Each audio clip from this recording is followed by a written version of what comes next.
To, ƙaƙa ƙaƙa Rakiya Musa da Hamisu Breaker.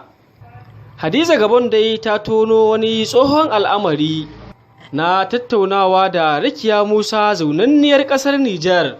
Sun tattauna da ita kan wani tsohon al'amari na soyayya wanda ya shafi rayuwarta. A cikin gidan tibin Hadiza Gabon, wanda take tattaunawa da mawaƙan Hausa da kuma 'yan fina-finan Hausa na Kannywood. Sai a wannan karon ta gayyaci Rakiya Musa domin su tattauna da ita.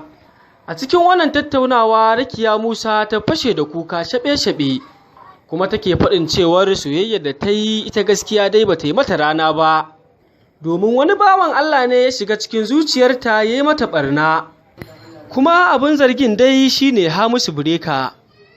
Mutane dai sun raja'a kan cewar Hamisu Breaker shine wannan bawan Allah. To kaji Hamisu Breaker ba kai mata adalci ba. Mu kuwa ba mu yi ƙasa a gwiwa ba, sai muka shirya tsaf muka tafi domin ziyartar wannan bawan Allah Hamisu Breaker.